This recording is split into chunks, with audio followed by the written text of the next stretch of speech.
Hope everybody enjoyed the morning keynotes. My name is David Lieberman, and thank you for being here today at not only the Marketing Innovation Summit, but the B2B Innovation Track.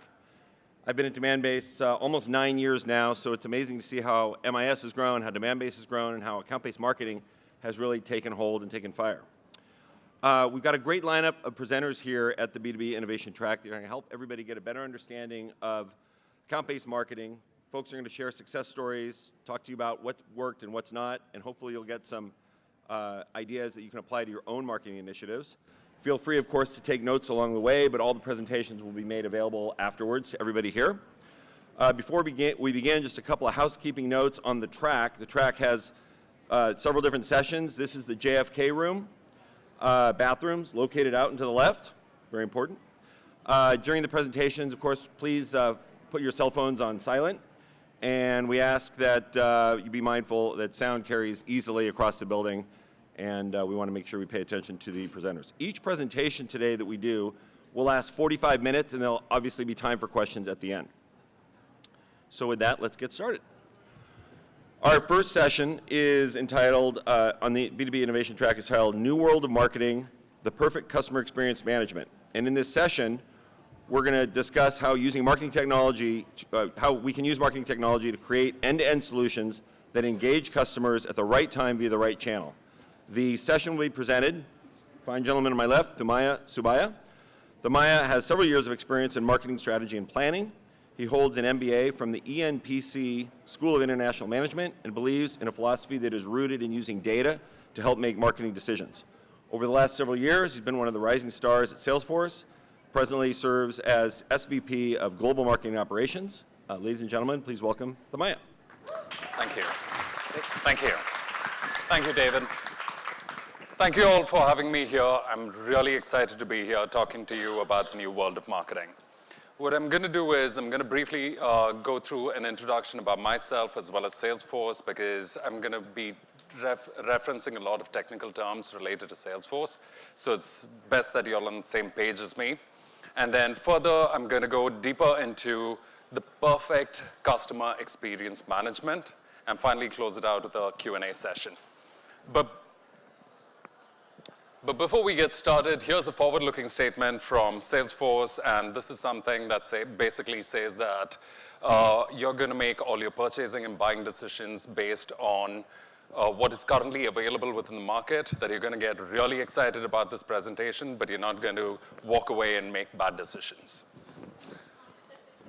So let me begin with Salesforce. Salesforce, most of you know Salesforce as an automation system, a CRM system, but what we do at Salesforce is a lot more than that. Salesforce is a single platform for you to connect with your customers. Right? And I'm talking about sales, I'm talking about service, I'm talking about marketing, I'm talking about IT for developers to build applications on. Some of our recent acquisitions have taken us into the retail space with commerce, as well as analytics. So all this comes together, and we reference it as the intelligent customer success platform, because recently you must have heard the news around Einstein, which is built into our overall platform, which is our AI offering. We are one of the first companies to actually build AI into the entire platform itself, so it's currently available within any of our applications. A little more about Salesforce. One of the new things that we've come out with is a new learning model. We call this Trailhead. And Trailhead is something that I encourage all of you to take advantage of. You can go onto Trailhead. It's a free learning tool. What it does is it gives you not only product-related information, but it also gives you a lot of information and training modules that are related to the customer experience. It's related to leadership, related to management, employee success. And Salesforce, as a fundamental company, has been built on a couple of core values. The number one value is trust. So over the last 18 years, one of the things at Salesforce that we've always done is had trust as one of our core values. And when I say trust, I'm talking about customer trust, I'm talking about partner trust, I'm talking about community trust, and I'm talking about employee trust. The second piece to it is the overall growth, and growth out here is our customer growth. We believe strongly as one of our core values that we need to make all our customers successful and help them grow using our technology. The third one is innovation, and innovation is something that is built into our entire release cycles because we release 3 versions of the product on an annual basis.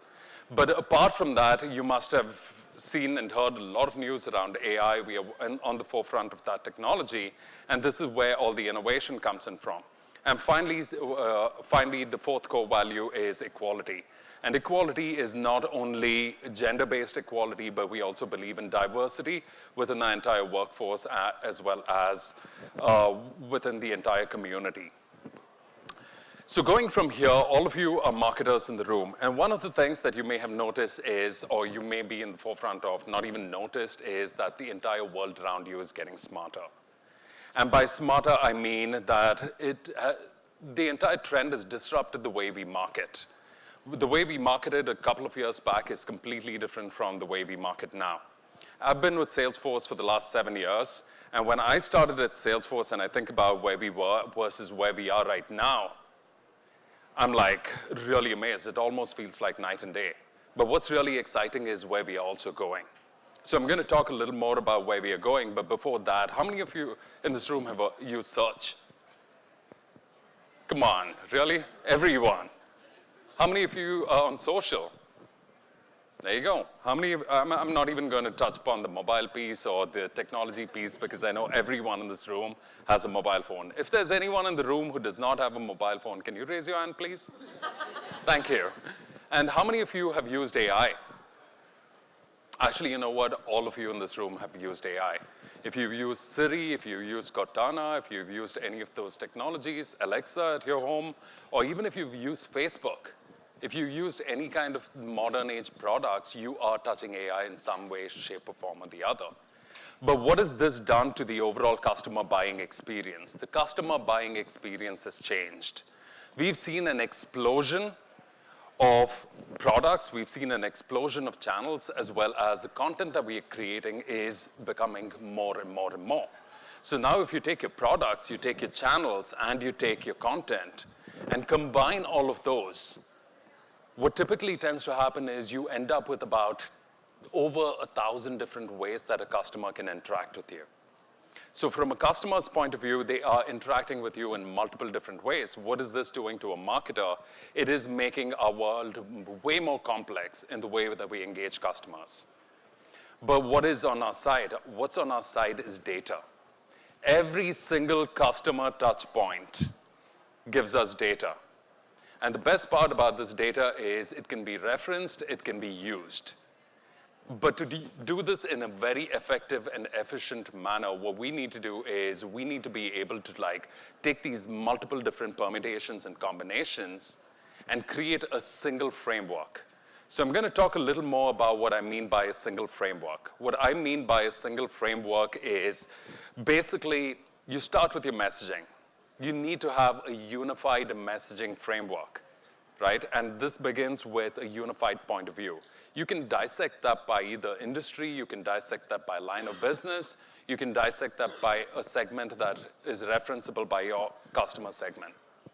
But at the same time, if you do not start with that single unified point of view, which is driven by market insight and research, what typically tends to happen is you are working in silos across all the different channels that I showed you earlier, which creates confusion from anyone who's consuming content. Because think about it this way. I'm on Facebook. I read something or I watch a video on Facebook. My message is different versus if I go onto your website.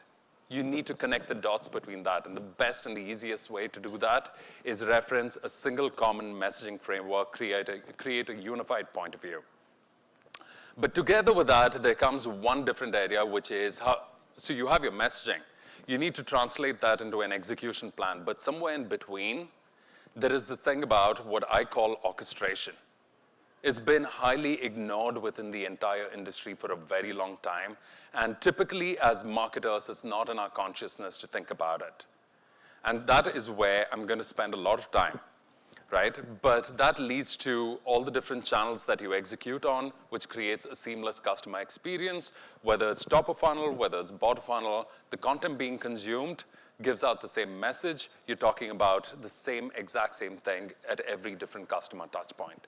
So what I'm going to do is, like I said earlier, I'm going to reference this center point, which is typically ignored by most marketers, and dive a little deeper into this.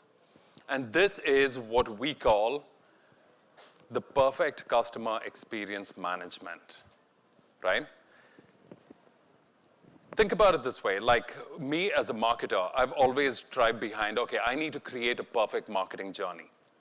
I've always been big on journey. I've always tried to create a perfect marketing journey. It's been my ideal. I've always spoken to my teams about it. Even when I started off in marketing, my whole thing was, let me get all this data and define what the perfect marketing journey would look like. This is ideally a perfect marketing journey, right? Yes, it does not have the details behind it, but this is what I would reference as a perfect marketing journey. But this is not reality. In reality, let me take the example of 3 different prospects. So I've got Jane, Joe, and Anne. What does Jane do? I've set up this perfect customer journey, and I expect them to look at my advertising, read a PR article, go onto my website, connect with the sales team, come to one of my events, attend one of my executive dinners, and then buy from me. But what does Jane do? Jane looks at my advertising, goes onto my website, comes back, sees other advertising, goes to one of my events, and then looks at a PR article and ends up buying from me, right? What does Joe do? Joe actually gets invited to an event. Joe goes to the event and suddenly realizes that my product is really not what he's looking for and drops out. And Anne is the best. Anne actually just attends one dinner and ends up buying the product from me because she's sitting next to somebody that she's known and trusted for the last 10 years, one of her industry peers. And that person's speaking about business value that's being driven from one of my products. And Anne's like, I need to buy this product, and just goes straight out and buys it. So we create a journey as marketers, and we expect our customers as well as our prospects to follow that journey. It does not happen, right? So how do we take advantage of this chaotic situation and normalize it for us and pull all this together in a way that we as marketers can start to define not what a journey looks like, but actually start to define what a campaign workflow looks like.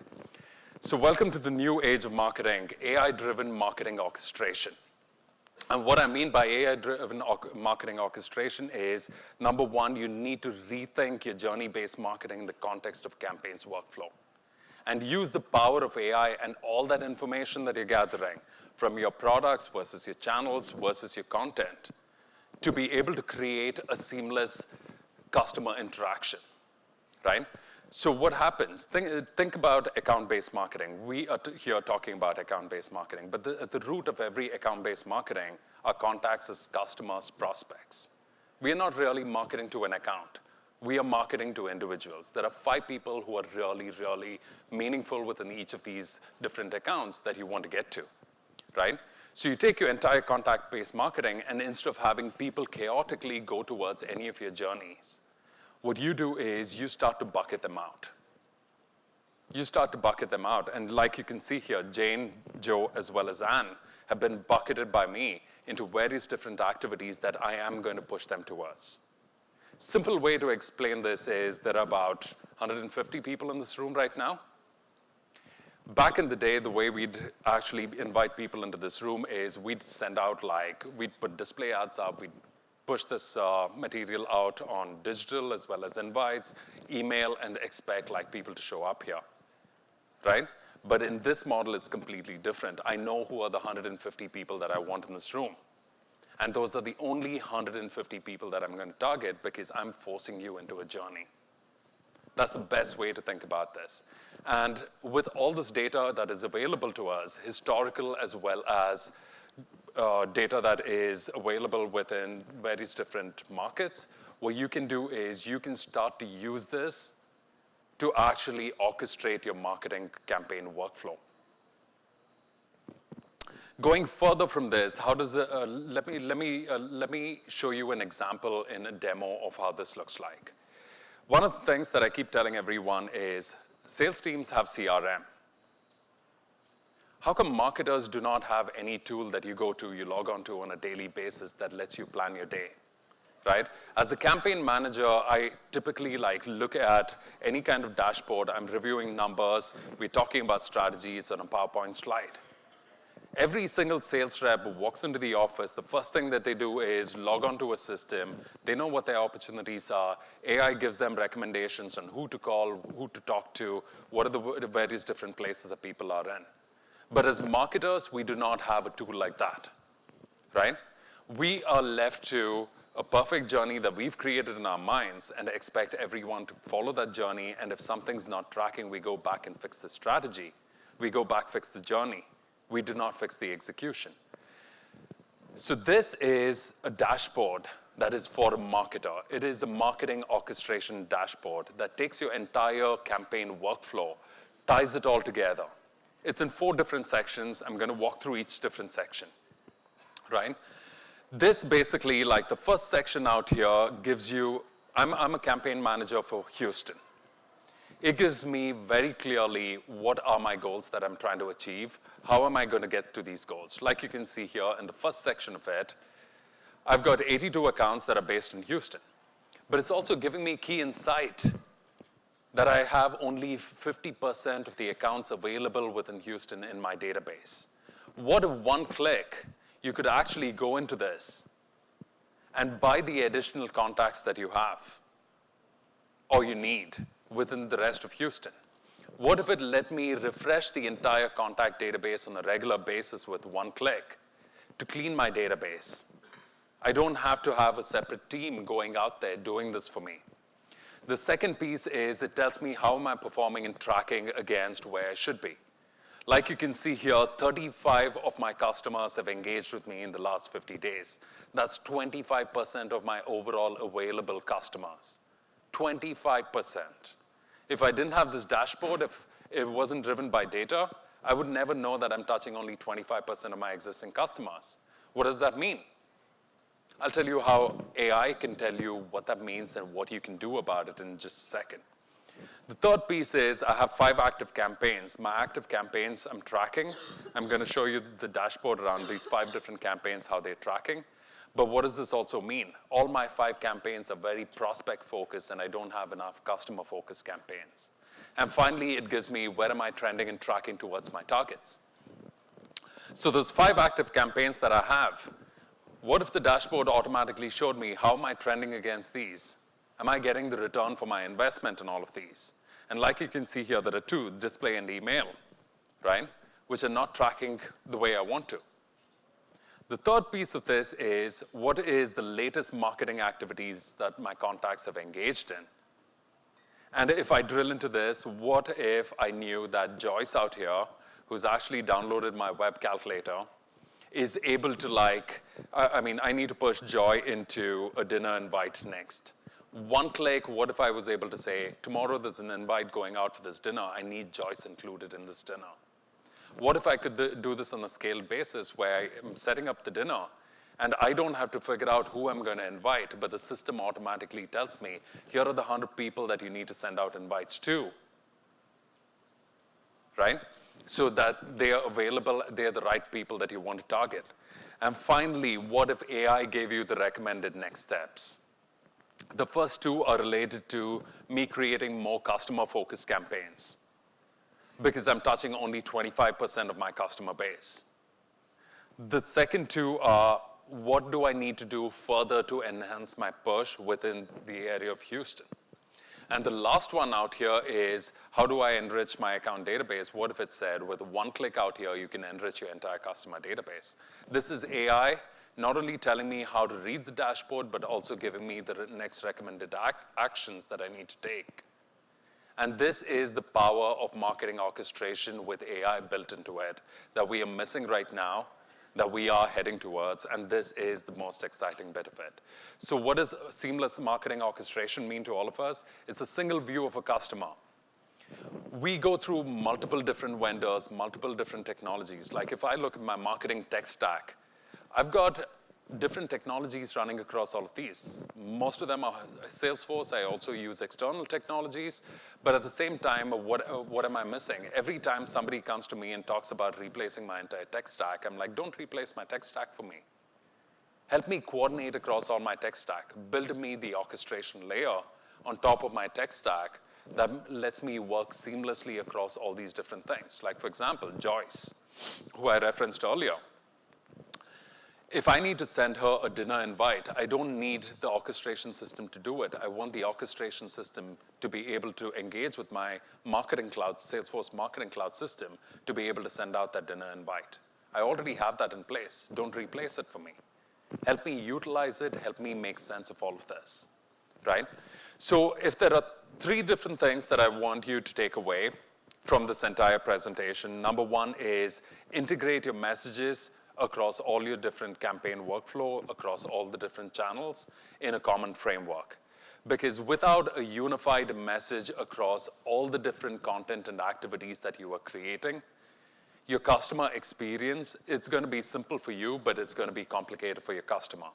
You want it the other way around, where it simplifies everything for your customer, and it's okay for us to have a complicated system. But to make sense of the complicated system, what we need to do is we need to be able to create a unified customer framework. The second one is focus on contact-based marketing. This is where account-based marketing really kicks in. It is accounts, and then further down from that, it's the contacts.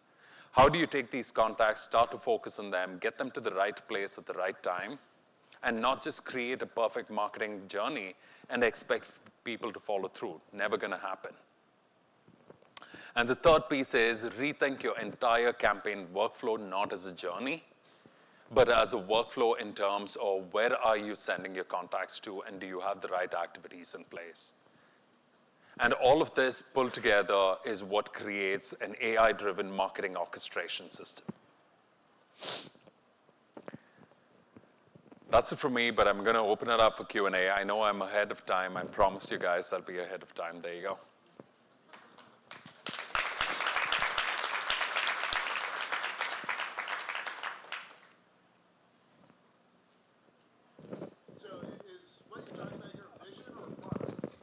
It is a combination of, so the question is, what I'm talking out here, is it a vision or a product? It is a combination of both. It is vision from an industry point of view. It is a product, but an internal product that we've put together within Salesforce.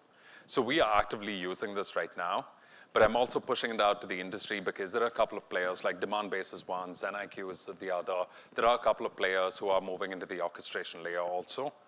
But it is something that every marketer needs, and if you do not have a homegrown solution, I think it is just a matter of time before the industry gives you something that pulls all. Sorry? Do you need beta testers? Definitely do, all the time.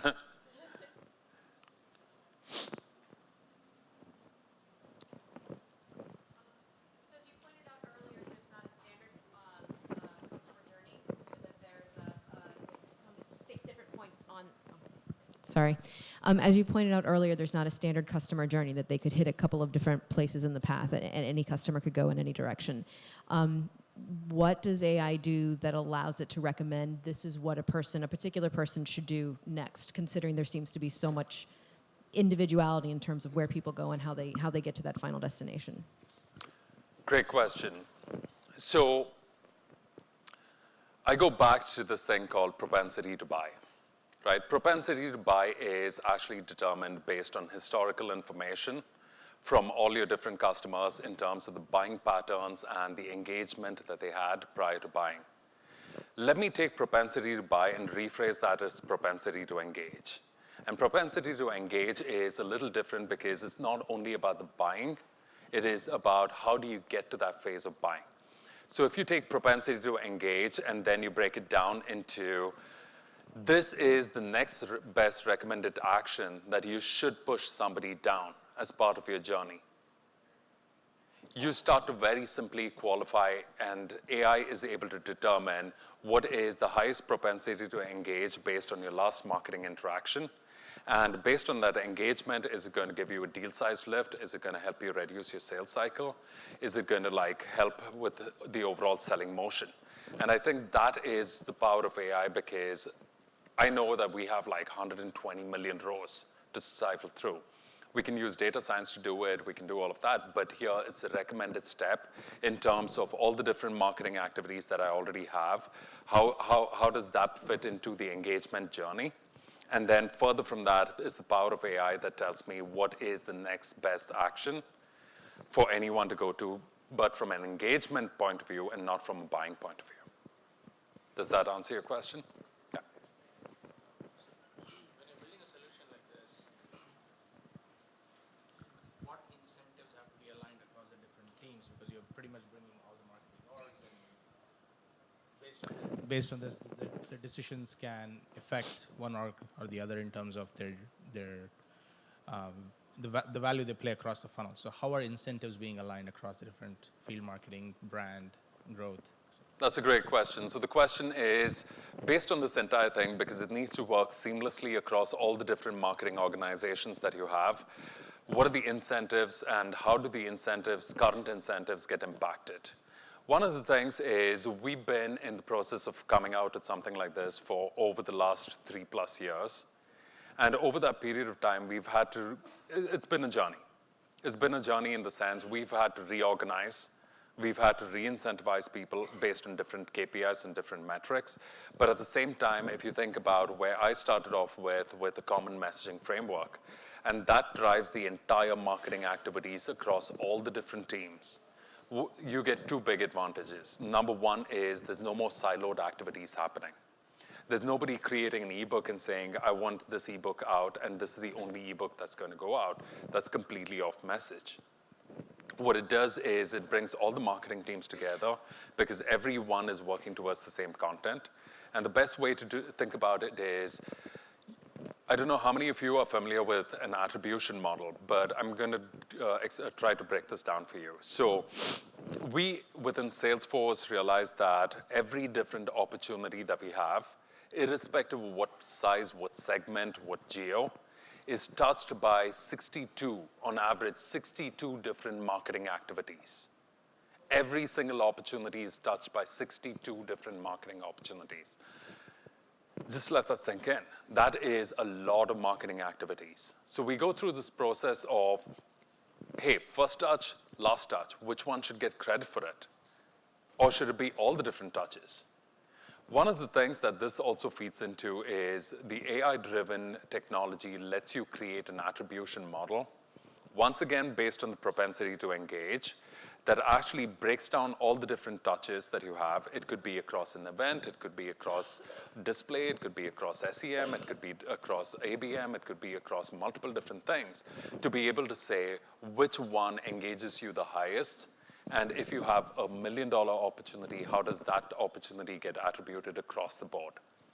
The advantage with this is not only do you get an end-to-end attribution model that lets you optimize your ROI, but it takes it one step further because it also feeds back into your scoring system. So if you are scoring every single contact within your database, what it does is it gives you the ability to score and continuously refine every one coming into your database. And that creates a feedback loop, which is kind of never-ending because it keeps learning for itself, it keeps improving, and as you optimize and you go further down, what you start to realize is that there are some teams that need to tweak or change their strategies or change their plans or change their engagement models because to drive higher ROI, you need them to refine certain strategies. Does that answer your question? Okay.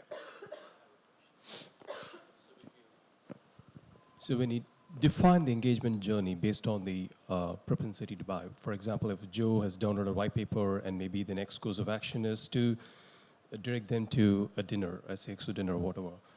So my question is this defined based on the past experience? Like, for example, if these are the people who download a white paper and this is the best course of action, or do you go by the persona? Like, if he or she is a CIO or CEO from this function, right? So, and these are the places where they consume the information from, and hence this is the best course of action. So, how the AI works?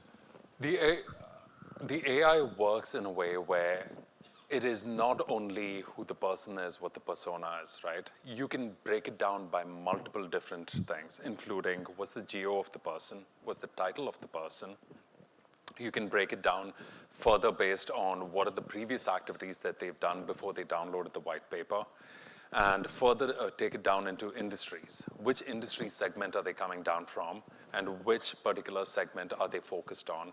What is their persona within the company, what I call line of business? Are they a salesperson? Are they a marketing person? Are they a technology person? Is it a CIO? So you combine all of these, and that's why I'm saying AI has made things so much easier now. Like without Einstein, we had about 4 or 5 different levers that we had in terms of being able to say, this is how we're going to categorize people. But with Einstein in place, what we're able to do is just push all the different combinations, all the different permutations to be able to figure out what's the next best engagement action. So AI takes into account any kind of input signals that you let it take into account. It could be internal, it could be external. There are a lot of companies also very specifically focused only on the signals and signal monitoring that could also be utilized further to refine what that particular AI model looks like.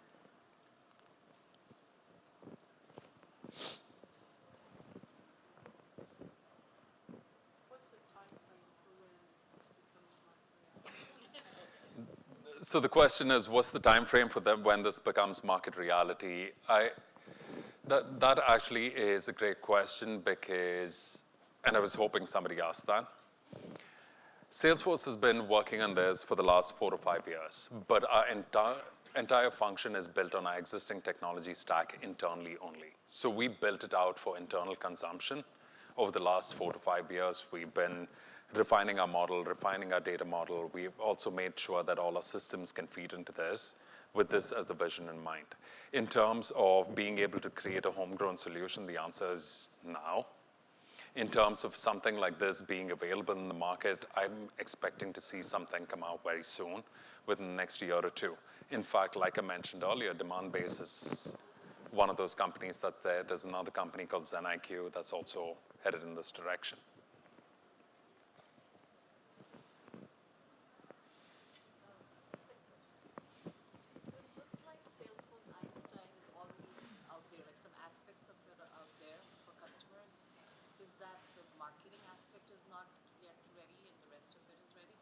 So the question is, Salesforce Einstein is already out there for customers, and whether the marketing piece of this is not available. So Einstein as an AI platform is declarative. It's built into our entire technology. It's available within all our different products, right? But we have enhanced Einstein to be able to cater to our needs internally. So this is a complete homegrown, custom-built solution for us in-house, right? And on the Marketing Cloud side, Einstein is available, but will it do exactly what I just showed now? The answer is not yet, right? It does based on the product functionality. This is what we've customized Einstein to do. We've harnessed the power of it to be able to deliver this for us internally. It's a teaser. Yeah.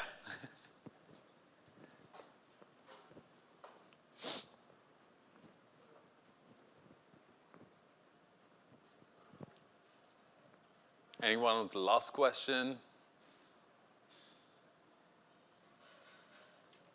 Okay, thank you.